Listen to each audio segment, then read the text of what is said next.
예, 오늘 말씀에 1절부터 4절까지 보면 이삭이 먼저 등장을 하고 있습니다. 이삭은 자신의 인생의 마지막 때가 온 것을 알았습니다. 그래서 자신이 축복하기를 원했어요. 아들 중에 한 명을. 축복의 대상으로 큰아들인 에서를 지목합니다. 그 에서에게 사냥해서 맛있는 음식을 만들어 오라 그러겠어요. 아마 에서가 요생남이었나 봐요. 음식을 잘했나 봐요. 사냥만 잘하는 게 아니라. 그 축복하기 전에 원래 이렇게 사냥해서 아버지를 음식으로 섬기고 나서 축복받는 게 원래 전통에 있는가? 없습니다. 그러니까 이삭이 이 음식에 대한 이 집중력이 아주 뛰어난 것 같습니다. 그 에서가 장자권을 죽 한 그릇에 팔았잖아요. 먹는 것에 대한 그 집념이 어디서 왔나 보니까 이 아버지한테서 온 것 같아요. 그 아들한테 마지막 순간까지 먹는 거 맛있게 만들어 와라. 그리고 축복을 주려고 합니다. 근데 이때 5절에서 10절을 보시면 리브가가 움직입니다. 그 이야기를 듣고 자기의 둘째 아들을 부릅니다. 엄마의 치마폭에 한참 쌓여서 살아가고 있던 야곱이었습니다. 그러니까 리브가는 남편이 하는 말을 듣고 내용을 정리하고 분석하고 대응 방안을 마련합니다. 그러니까 계획을 하는 거예요. 그리고 그걸 어떻게 실행할지에 대해서 야곱과 함께 이야기를 나눕니다. 그리고 아버지의 계획을 뒤바꿀 수 있는 거의 007에 가까운 이 첩보 계획을 실행하게 되는 거죠. 여러분, 이 가정을 어떻게 생각하십니까? 이삭의 가정이 어떻게 읽히시는지 모르겠어요. 더 놀라운 것은 이 가정이 믿음의 가정이라는 것입니다. 이삭은 모태신앙이었습니다. 우리가 가지고 있는 마음속에 기도 제목이 있습니다. 믿음의 가정, 하나님의 말씀에 순종하는 가정, 하나님이 복 주시는 가정, 세상의 고난을 의연히 이겨낼 수 있는 가정, 하나님이 주시는 하늘 행복으로 살아가는 가정. 그죠? 여러분들의 가정이 그 하나님의 가정의 기쁨을 누리길 축원합니다. 여러분, 그런데 이 이삭의 가정은 그렇지 않은 것 같아요. 가정상담에서 사용하는 용어를 빌리면 이 가정은 전형적인 엮이는 가정입니다. 엮이는 가정. 뭔가 어긋나 있는 거예요. 지금 안 맞는 거예요. 상해 있는 거죠. 아픈 가정입니다. 어디서부터 알 수 있어요? 남편과 아내가 소통이 전혀 안 되고 있잖아요. 적어도 아들 중에 한 명을 아버지가 죽기 전에 마지막으로 축복한다면 남편과 아내가 그래도 이야기는 나눠야 되지 않아요? 아무리 아버지가 축복하지만 여보, 당신 생각은 어때? 그 두 사람이 의견이 결정이 된 다음에 아버지가 실행을 들어가야지. 아버지는 아버지대로 큰아들을 불러다가 내가 너를 축복할 테니까 음식 만들어 와라. 엄마는 그거랑 필요 없다. 야곱, 네가 준비해라. 여러분, 이미 부부 관계가 이미 막혀버렸어요. 막혀버렸어. 통하는 게 없어. 소통이 전혀 안 되고 있어요. 그러니까 이 깨진 부부 관계는 어디로 가요? 자식들에게 온팡 다 쏟아부어요. 자식들에게 포커스를 맞춥니다. 특히 이 한국 가정 안에는, 한국의 문화 안에는 자식들을 향한 희생을 미덕으로 생각하는 문화가 있습니다. 저도 사실은 그 은혜를 입고 제가 굶어 죽지 않고 살았고, 그래서 저희 부모님에게 너무 감사하고 참 아름다운 모습이죠. 여러분, 그러나 가정의 기초는 자식이 돼서는 안 됩니다. 부부가 먼저예요.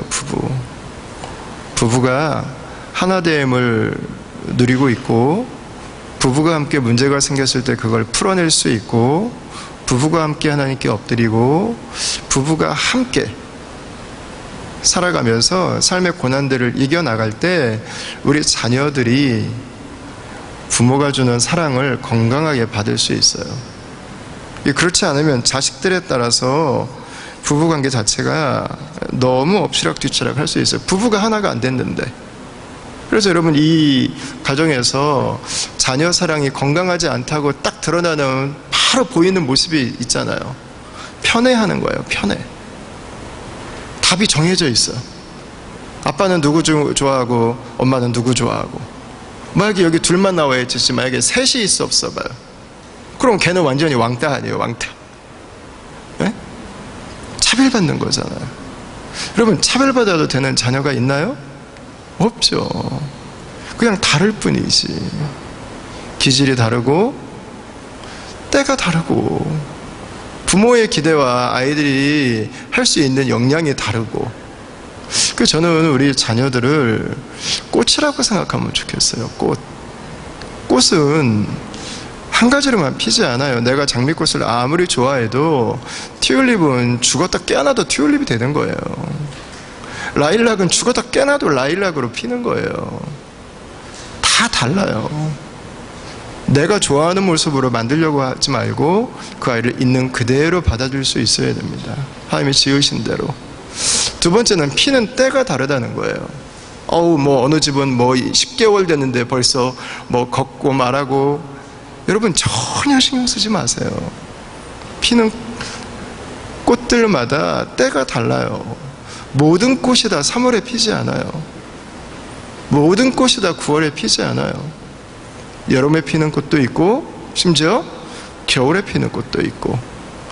여러분, 내가 원하는 때에 내가 원하는 모양으로 피지 않는다고 그래서 그 아이가 잘못이 아니에요. 내 기대가 잘못된 거지. 내가 바라는 게 잘못된 거지. 그 아이는 문제가 없어요. 그 아이는 그리스도의 은혜가 필요할 뿐이지 그 아이 자체가 차별을 받아도 되고 미움을 받아도 될 그런 자녀들은 존재하지 않습니다. 그 자녀들은 꽃으로 보세요. 꽃으로. 다르구나. 피는 시간이 다른 거구나. 여러분, 세 번째 이 가정의 모습을 한번 보세요. 거짓이 있잖아요. 거짓. 심지어 연기를 하잖아요. 연기. 무슨 헐리우드에 입성하려고 하는 것도 아니고 특수분장까지 해가면서 여러분, 이게 뭐 하는 겁니까 이게. 더더군다나 그 거짓과 연기가 지금 언제 나오고 있어요? 하나님 축복기도 받으려고 하는데. 거기다 한술 더 떠요. 어디까지 가죠? 축복기도를 받기 위해서만이 아니라 거짓말을 하는데 하나님의 이름으로 거짓말을 해요. 아버지의 하나님이 만나게 하셨다. 여러분, 서로 연기하고 있는 거예요. 서로 연기하면서 살아가고 있어. 서로 거짓으로 살아가고 있어. 건강한 가정은 진실하죠. 그냥 나로 살 수 있죠. 내 모습을 보여줄 수 있어야죠. 내 모습을 누군가 조작하려고 하지 않는 거죠. 그냥 나일 수 있는 자유를 누릴 수 있어야죠. 그렇게 하면 안 되고 이렇게만 해야 된다고 하는 가정은 여러분 점점 숨쉬기가 어렵잖아요. 사랑은 있는 그대로 받아주는 거죠. 바꾸려고 하지 않는 거죠. 언제까지? 끝까지. 꽤 참고 견디는 거 아니에요. 고린도전서 13장에 나오는 참는 걸로 시작해서 견디는 것으로. 여러분, 나와 다름을 받아주는 거 아니에요. 바꾸려고 하지 않아요. 그냥 그 사람일 수 있도록 해주는 거. 그때 우리는 비로소 쉼을 얻을 수 있어요. 나를 보여줬는데 그게 공격당하기 시작한다면. 여러분, 가정은 쉼의 장소가 될 수 없어요. 가정은 내 목을 조이는 불편함의 장소가 될 수밖에 없죠. 건강한 가정은 그래서 나로 살 수 있는 거예요. 나로 살 수 있는 거. 왜냐면 나를 있는 그대로 받아주니까. 제가 최근에 읽은 책 중에 우리 김경아 자매가 쓴 책인데요. 그냥 자신을 소개하는데 평범한 그리스도인 아줌마라고 딱 표현을 했어요. 평범한 그리스도인 아줌마입니다. 근데 이분이 딸이 둘이 있는데 셋째 딸을 입양을 했어요. 셋째 딸 이름이 희은 양이거든요. 희은이를 입양하면서 있었던 이야기들을 책으로 썼는데 책 제목이 너라는 우주를 만나, 그런 책 제목이에요. 근데 이 책을 보면서 아, 이젠 건강하다. 그러면 입양해 왔다고 하는 것이 줄 수 있는 특수함이 있잖아요. 근데 이 가정은 진실함과 사랑으로 그걸 다 그냥 극복해내버렸어요. 이겨내버렸어요. 거기 보면은 제가 읽다가 아주 빵 터진 대사가 하나가 있는데, 딸이 아빠한테 말하는 거예요. 그 입양한 딸 희은이 말고 다른 딸이, 낳은 딸이 말하는 거예요. 아빠 큰일 났어. 아빠가 왜? 희은이가 입양되지 말 걸 그랬대. 이렇게 말한 거예요. 야, 괜히 입양됐다고, 이 집에. 입양되니까는 식구들이 별로 마음에 안 든다는 거죠. 예. 여러분, 이게 건강한 거죠. 이게 건강한 거.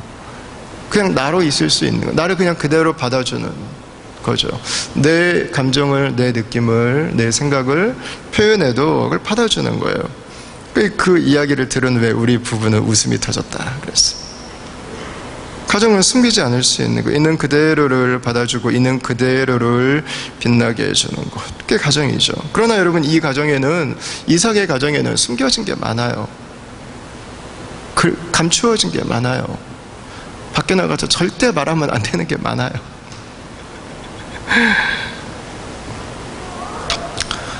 여러분, 오늘 있었던 이 거짓말과 연기의 여파로 야곱은 집을 떠나게 됩니다. 이 가정에는 건강하지 않은 가정의 몇 가지 특징들이 그대로 묻어나요. 그럼 이 가정이 변화될 수 있을까? 이 가정이 어떻게 변화될 수 있을까? 여러분, 이 가정이 무엇을 바꾸면 변화될 수 있을까요? 네. 저희는 지금 창세기를 함께 나누고 있습니다. 창세기는 모든 것의 시작에 대한 이야기입니다. 여기에는 왜 우리의 인간성과 우리의 가정이 이렇게 어그러졌는가? 왜 이렇게 고통당하고 있는가? 그것에 대한 시작의 이야기도 나와요. 창세기 3장 5절 말씀을 다시 한번 보시죠. 같이 한번 읽도록 하겠습니다. 시작. 너희가 그것을 먹는 날에는 너희 눈이 밝아져 하나님과 같이 되어 선악을 알 줄 하나님이 아심이니라. 아멘. 여러분, 왜 이 사회가, 세상에 이렇게 거칠고 아프고 고통스러운 일들이 계속해서 발생해 가는가? 다 내가 오르려고 하기 때문에 그래요. 다 내 자존심은 절대로 굽혀서는 안 된다고 믿기 때문에 그래요. 나는 항상 인정받아야 된다고 생각하기 때문에, 내가 주인 노릇하려고 하니까 나온다는 거예요. 여러분, 가인이 아벨을 죽일 때 가인은 아마 속으로는 생각했을 거예요. 나는 정당해. 나는 지금 옳은 행동을 하고 있어. 여러분, 라멕은 한 사람 죽이고 끝나지 않아요. 여러 명을 죽여요. 그러면서도 그는 자신의 능력을 굉장한 것처럼 포장을 해서 이야기를 합니다. 여러분, 니므롯은 하나님 앞에 독재를 행합니다. 사람들의 영혼이 하나님을 향하지 않고 자신을 숭배하도록 만들어간 최초의 독재자가 됩니다. 여러분, 노아 홍수의 이유, 바벨탑의 기초. 여러분, 여기에서 하나님이 아브라함을 부르셔서 그 가정 안에 있는 아픔들을 우리가 지금 보고 있는 거예요.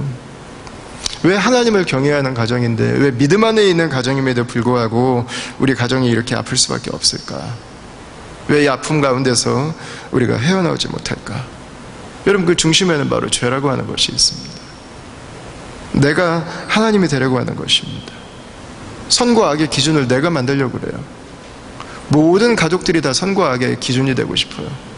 남편이 만든 선과 악의 기준이 있어요. 남편이 만든 기준. 아내가 만든 선과 악의 기준이 있어요. 이게 충돌하는 거예요. 계속 충돌해. 그걸 건드리면 기분 나빠지는 거예요. 우리 아이들도 선과 악의 기준을 스스로 만들죠. 다 하나님 하려고 그래요. 다 하나님 하려고. 다 내가 옳아야 되고, 다 내 중심이 돼야 되고. 여러분, 거기에서부터 우리의 관계가 어긋나기 시작합니다. 깨지기 시작합니다. 나누어지기 시작합니다. 그게 모래알이 될 수밖에 없어요. 하나님 안에 있을 때, 하나님이 우리의 가정의 중심이 되실 때, 여러분, 비로소 합이 맞아요. 비로소 기준이 비로소 잡히기 시작하는 거죠. 하나님 안에 있을 때 비로소 순종할 수 있어요. 내가 주인 되면요, 순종은 기분 나빠서 상상할 수 없어요. 그러나 하나님 안에 있다면 우리는 순종할 수 있어요. 나를 내려놓는 게 불편하지 않아요. 기분 나쁘지 않아요. 나와 함께 있는 사람을 세워주고 높이는 것이 그렇게 나에게 언짢지 않아요.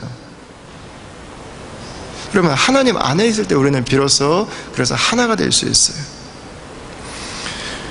우리의 가정에 여러분 깨어짐이 있을 수 있습니다. 그러나 깨어짐은 몇 가지 행동을 바꾸고 몇 가지 말을 바꾼다고 되지 않아요. 영적인 문제예요. 영적인 기초가 무너져 있기 때문입니다. 여기서부터 봐야 돼요. 여기서부터.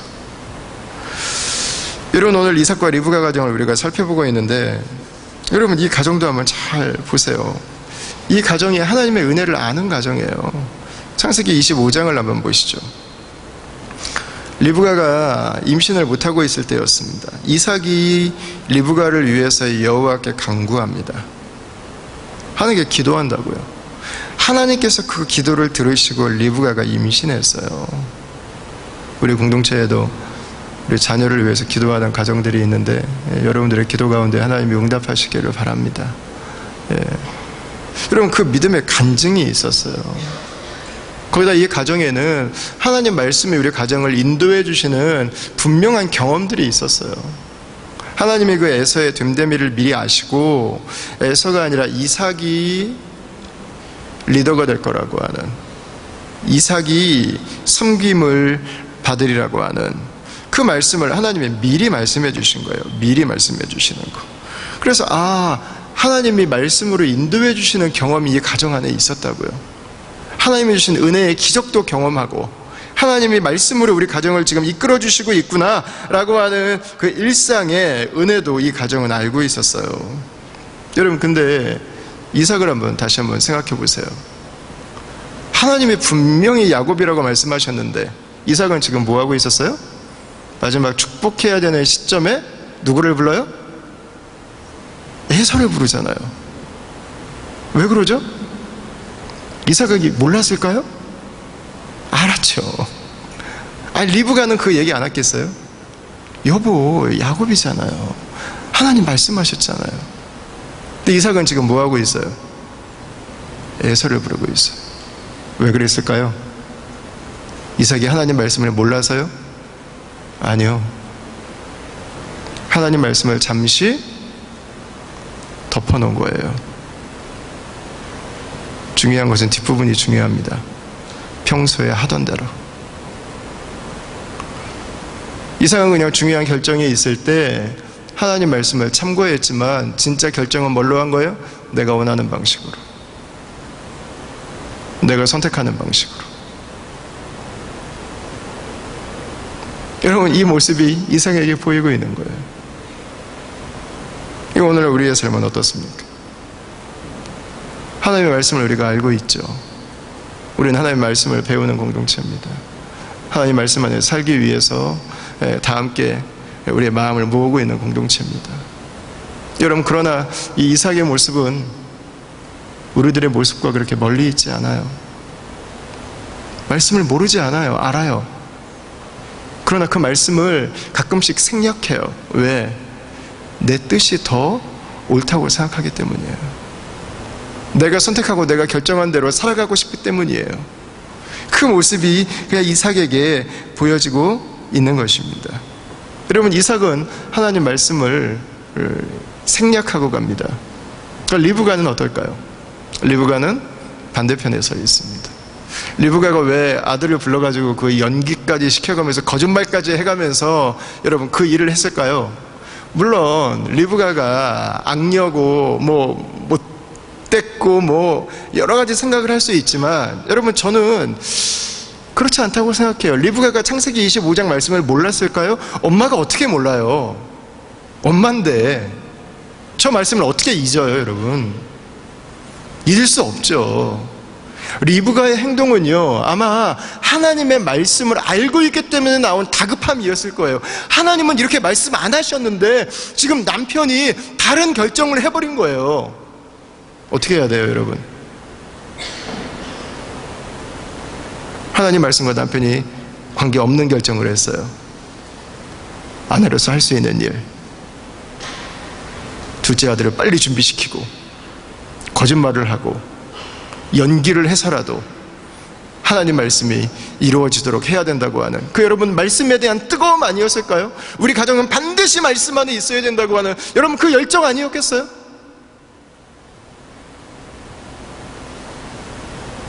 이삭은 말씀을 생략해요. 리브가는 말씀을 정확하게 알았지만 너무 나가버렸어요. 여러분, 축복은 누가 하시는 거예요? 축복은 누가 하세요? 하나님이 하세요. 그때 그 시간에, 그 순간에 거짓말을 해가면서, 연기를 해가면서 하나님의 축복을 받는 것이, 여러분, 그게 하나님께서 원하시는 걸까요? 여러분, 리브가는 하나님의 뜻이 그의 가정 가운데 일어나기를 원했을 거예요. 간절히, 정말 간절히 원했을 거예요. 그러니까 그렇게까지 했겠죠. 여러분, 그러나 결국은 누구의 뜻이 된 거예요? 리브가의 뜻이 된 거예요.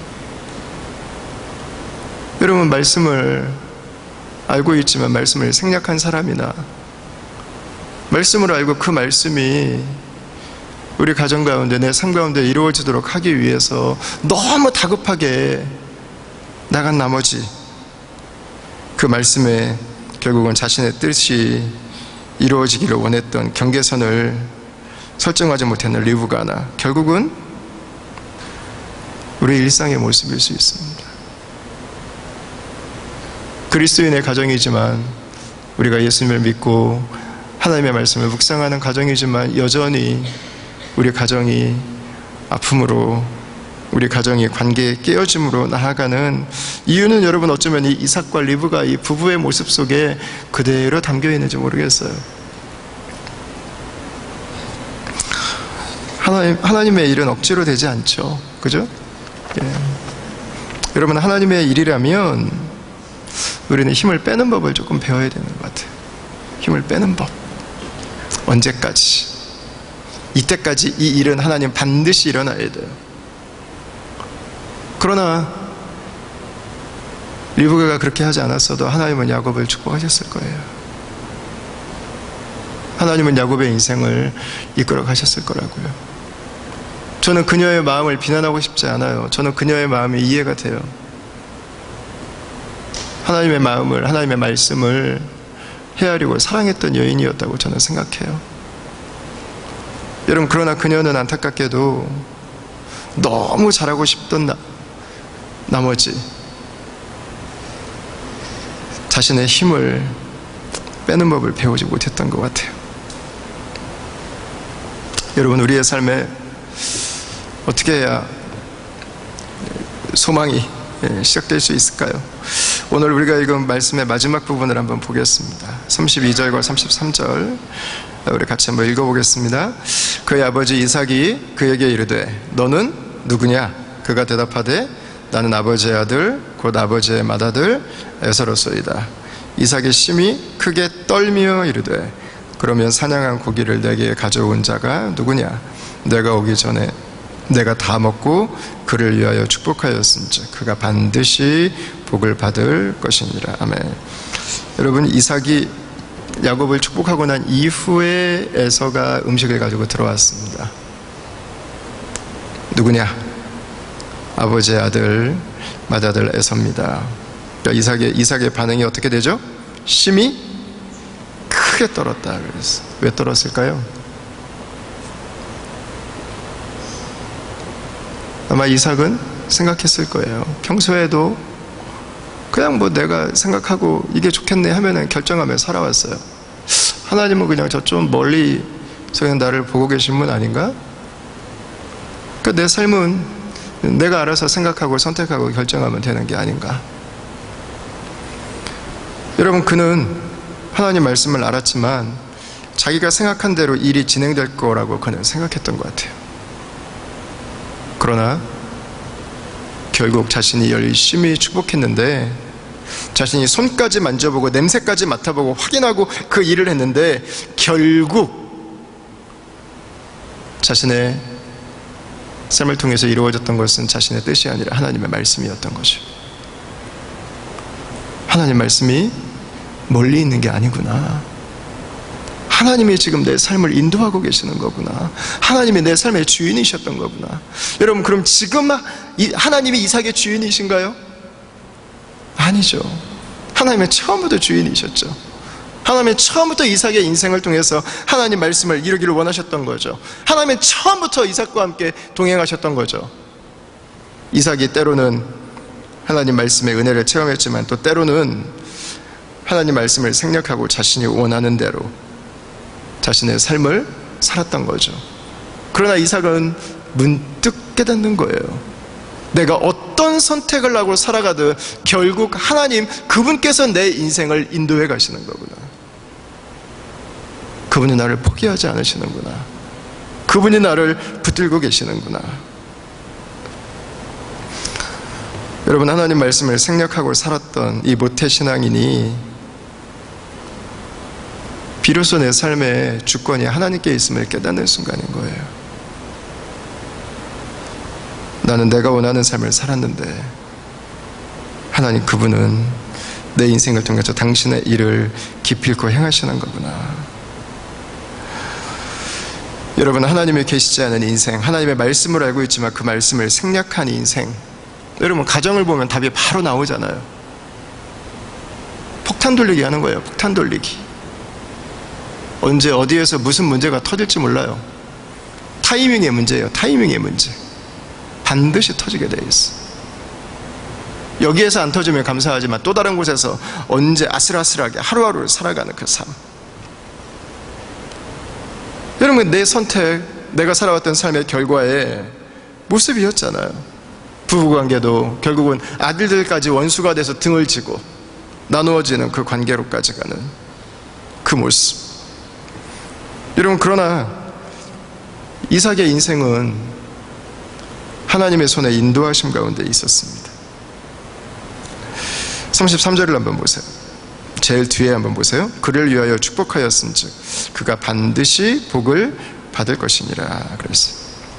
이삭이 이제 고백합니다. 이제 하나님의 말씀은 돌이킬 수 없다고. 하나님의 말씀은 반드시 이루어지는 것이라고.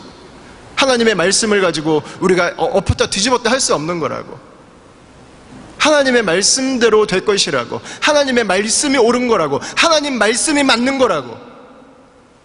여러분, 이제 그 고백을 하는 거예요. 이제 그 고백을 하는 거. 여러분, 지금 이삭이 이 고백을 하는 나이가 몇 살인지 아십니까? 137살이에요. 137살. 한편으로는 너무 감사하죠. 여러분, 이 노년에라도 하나님이 내 인생의 주인이시고 내 삶을 하나님이 포기하지 않고 하나님이 내 삶을 붙들고 계시고 하나님의 말씀이 결코 땅에 떨어지지 않는다고 하는 것을 이삭이 깨달은 건 여러분 너무 중요한 일입니다. 여러분, 그러나 한 가지 좀 아쉽지 않으세요?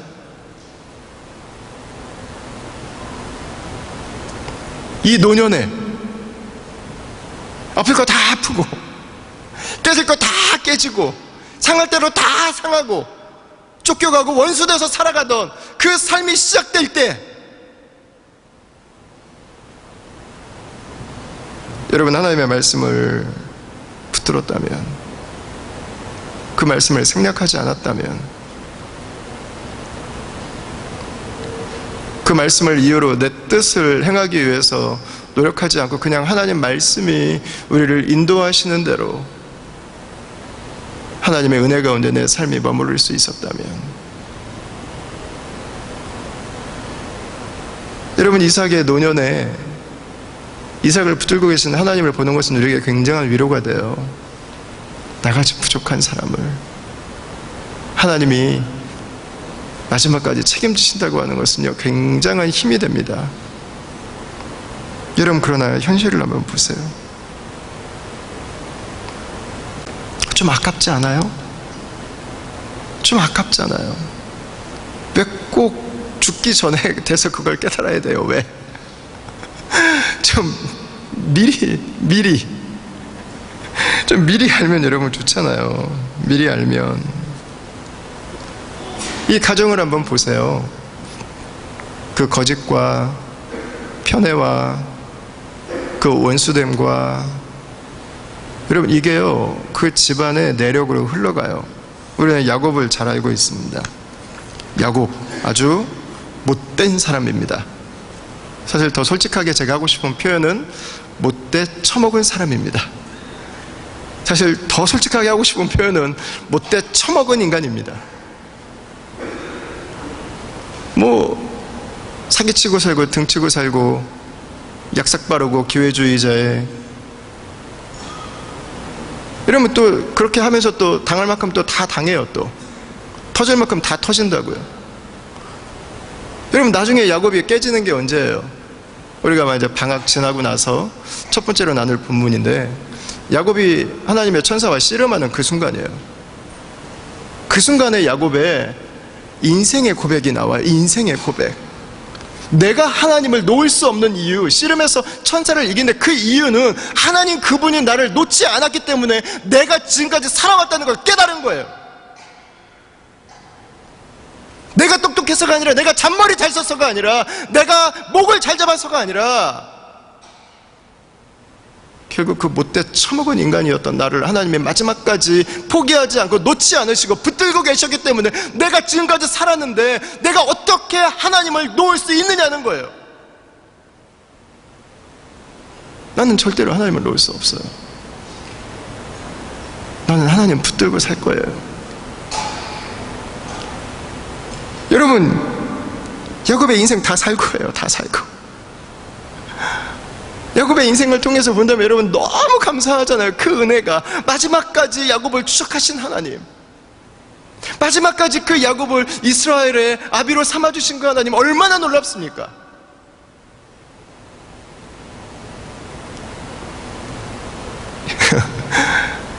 여러분, 하나님의 은혜죠. 여러분, 그러나 현실로 와보세요. 내 삶은요, 우리 가정은요, 이미 아플 거 다 아프고 상할 거 다 상하고 터질 거 다 터지고 속을 거 다 속고,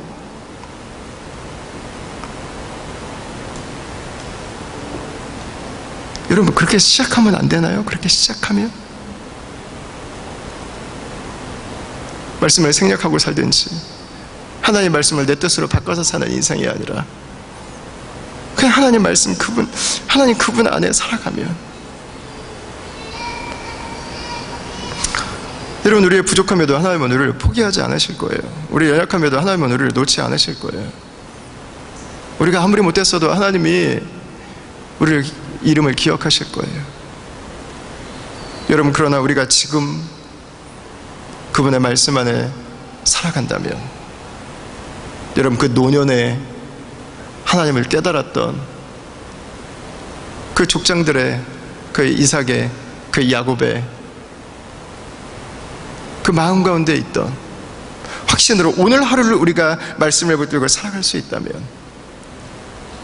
여러분, 꼭 노년의 때의 인생이 변화되는 게 아니라 여러분, 지금부터 우리가 하나님께서 일하시는 걸 기대할 수 있지 않을까요? 저는 하나님께서 그분의 백성들을 사랑하신다면 그분의 자녀들에게 지진을 한 번씩 일으키실 때가 있는 것 같아요. 지진을. 우르르 쾅쾅. 아마 이삭에게는 오늘 27장 33절 말씀이 아마 그 순간이었던 것 같아요. 이삭의 인생에 지진이 일어났어. 여러분, 하나님께서 우리에게, 하나님이 우리와 함께하고 계시고 하나님이 우리의 인생을 인도하고 계시고 그분이 우리의 진정한 축복이 되심을 여러분, 우리가 고백한다면, 여러분, 그것들을 깨달을 수 있도록 하나님이 우리의 내면 가운데 지진을 일으켜 주신다면, 여러분, 그 하나님으로 살아갈 수 있게 되길 축원합니다. 여러분, 그분을 생략하지 마십시오. 여러분, 그분의 뜻을 내 뜻으로 앞서가게 하지 마십시오. 그분 안에 살아가는 것입니다. 여러분, 우리가 어떻게 그분 안에서 살아갈 수 있을까요? 첫 번째로, 우리가 하나님께서 우리의 마음 가운데 하나님의 살아계심을 보여주신다면 우리는 예수님을 믿게 될 것입니다. 요한복음 5장 39절입니다. 너희가 성경에서 영생을 얻는 줄을 생각하고 성경을 연구하거니와 이 성경이 곧 내게 대하여 증언하는 것이라. 우리가 하나님을 알게 된다면 우리는 반드시 예수님을 만나게 될 것입니다. 우리는 예수님을 통해서 하나님의 자녀가 될 거예요. 제가 주중에 우리 정은숙 수모님 부부와 함께 우리 이지연 B 집사님 가정을 신방을 했습니다. 그때 우리 남편이신 우면식 형제님 같이 계셨는데 우리 같이 라이프 스토리를 나누고 하면서 우리 우면식 형제님께서 예수님을 영접하셨어요. 삶에 일어난 지진을 통해서 하나님께서 그 마음에 지진을 일으켜 주신 것 같아요. 여러분 다음 주부터 교회 오실 거거든요. 꼭 찾아가셔서 손 한번 잡아주시고 우리 형제님들은 꼭 한 번씩 안아주시고 잘 오셨다고 여러분 격려해 주시면 좋겠어요. 예수님을 고백하면서 내가 살아가던 삶이 아니라 하나님이 주인 되신 삶으로 나아가는 것입니다. 두 번째 시편 119편인데 104절부터 106절까지 같이 한번 읽어보도록 하겠습니다. 주의 법도들로 말미암아 내가 명철하게 되었으므로 모든 거짓 행위를 미워하나이다. 주의 말씀은 내 발의 등이요 내 길에 빛이니이다. 주의 의로운 규례들을 지키기로 맹세하고 굳게 정하였나이다. 아멘. 여러분 예수님을 우리가 영접했다면 이제 우리가 해야 되는 두 번째 일은 하나님 말씀을 내 삶의 기준으로 삼는 것입니다. 말씀으로 내가 무엇을 해야 될지를 결정하고 말씀으로 내가 무엇을 하지 말아야 될지를 결정하는 것입니다. 이런 우리가 사용하는 언어들을 결정하십시오.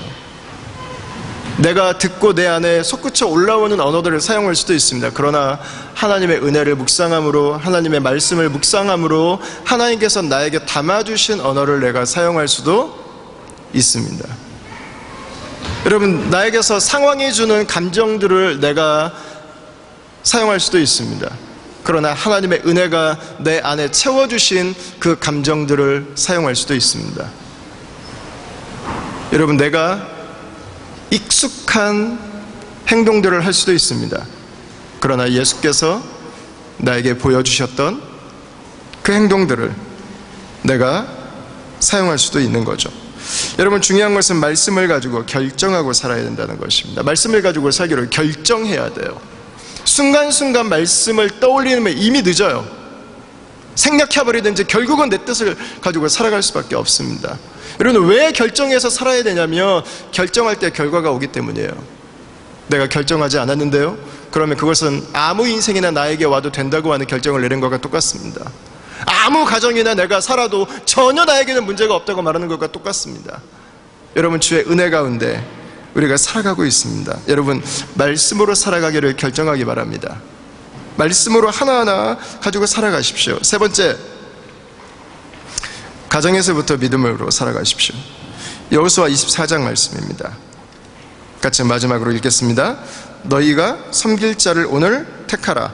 오직 나와 내 집은 여호와를 섬기겠노라 하니. 여러분 여호수아는 이스라엘 백성들에게 이야기하며 나와 나의 가정은 여호와를 섬기겠다. 여러분 만약에 여호수아가 이때 부부관계가 안 좋았어 봐요. 이 얘기 할 수 있었겠는가? 만약에 아이들이 아빠에게 반기를 들고 있었어 봐요. 이 여호수아가 이 얘기 할 수 있었겠는가? 여러분 믿음이 첫 번째로 역사해야 되는 곳은 우리의 가정입니다. 하나님이 내 마음에 담아두신 언어가 있다면 그 언어를 첫 번째로 가족들에게 사용하십시오.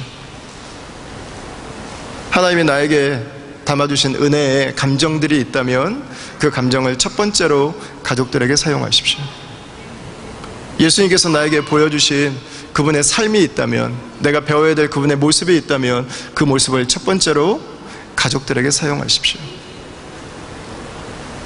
여러분 꼭 나이 들어서 늦게 하나님의 은혜를 깨달을 필요 없어요. 하나님의 은혜는, 하나님의 축복의 말씀은 우리가 순종할 때 바로 오늘 우리에게 천국을 주는 것입니다. 오늘 우리의 인생의 능력이 되는 거예요. 오늘. 말씀은 내일을 위한 게 아닙니다, 여러분. 오늘을 살게 하는 능력이지. 하나님은 우리의 인생을 하나씩 튜닝해 가실 거예요. 줄이 안 받는 기타를 줄을 바꾸듯이. 여러분 줄 하나 맞췄다고 해서 나머지 5개 안 맞으면 여전히 화음은 맞지 않습니다. 그러나 포기하지 마십시오. 기타 줄 6개 가운데 하나만 줄 안 맞아도요 화음 엉터리로 납니다. 포기하지 마십시오. 말씀 안에 계속해서 거하십시오. 말씀을 생략하려고 여러분 염두에 두지 마십시오. 여러분들의 뜻을 말씀에 굴복시키십시오. 말씀보다 너무 앞서서 내 뜻이 결국은 드러나게 하지 마세요. 말씀 안에 여러분 살아가십시오. 결국은 내 삶에서 그분의 화음이 이루어지는 기가 막힌 경험을 하게 될 것입니다. 제가 아까 소개해드렸던 너라는 우주를 만나, 그 책에 보면은요, 입양됐던 희은 양이 초등학교 3학년 때 쓴 글이 하나가 있어요. 제가 좀 긴 내용인데 다 읽어드릴 순 없고 제가 일부만 한번 읽어드릴게요.